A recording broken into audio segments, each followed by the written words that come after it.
I haven't had my period in 2 months, and my mom assumes I must be pregnant, so she marches me off to see a doctor. Of all people, the doctor on duty turns out to be my ex, the one I dumped 2 months ago. His face betrays nothing. His voice icy as he says, "Lie on the exam table. Lift your shirt and pull your pants down." When I don't follow his instructions quickly enough, he impatiently pulls my pants down himself. But once the curtain is drawn, he takes off his glasses and hovers over me. We didn't even go all the way. So, why haven't you had your period in 2 months? I didn't expect to run into my ex when I was at my absolute lowest. When I was in the lobby earlier, I saw my attending physician's name on the screen, Patrick Hayes. And for a moment, my mind completely shut down. No way. This couldn't be happening. Still, I tried to reassure myself. In a city this big, it wasn't unusual to run into a doctor with the same name. But the moment we locked eyes in the exam room, my heart sank. Neat and unassuming, Patrick wore a white coat that made patients trust him instantly. He was the head of OB/GYN at one of the city's top hospitals. So, who else could he be but my ex? Valerie Carter, right? What seems to be the problem? He asked in a businesslike tone, his slender fingers curling around a pen. Perfect. We had been broken up for barely 2 months, and he could already act like he didn't know me. He was truly ruthless. Granted, what I had said when we broke up had been way crueler than anything he was doing now.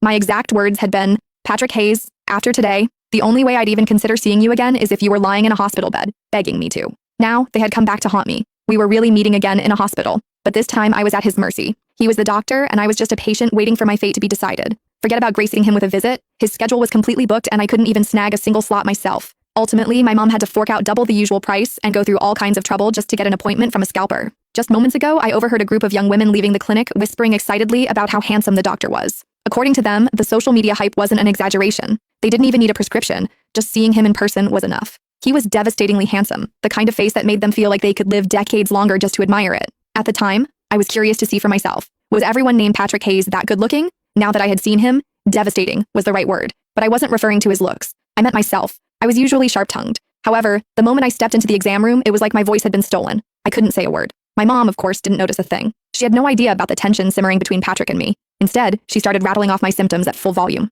"Dr. Hayes, she hasn't had her period in 2 months. Either she's pregnant or something's seriously wrong. You have to check her thoroughly, please." At this level of awkwardness, I wish the floor would just swallow me whole. "All right, ma'am, we'll take it one step at a time," Patrick replied. With patience, he was genuinely kind, calm, and reassuring. His words immediately put my mom at ease. Then, Patrick lowered his head to scribble in my chart. I clearly saw him write, "Possible pregnancy. Period delayed. No break between relationships and already pregnant with someone else's child." Hold on, was that even a proper medical note? A beat later, he asked, "Do you have a boyfriend?" It was a standard gynecology question. Anytime a patient had period problems, the doctor would ask about it, but before I could speak, my mom jumped in. "Yes, she does, and they're doing great. They're absolutely smitten with each other." "Have you taken a pregnancy test?" Patrick asked again. "Not yet," my mom answered immediately. "The moment I realized her period was late, I rushed her here. Appointments these days are nearly impossible to get." "I see."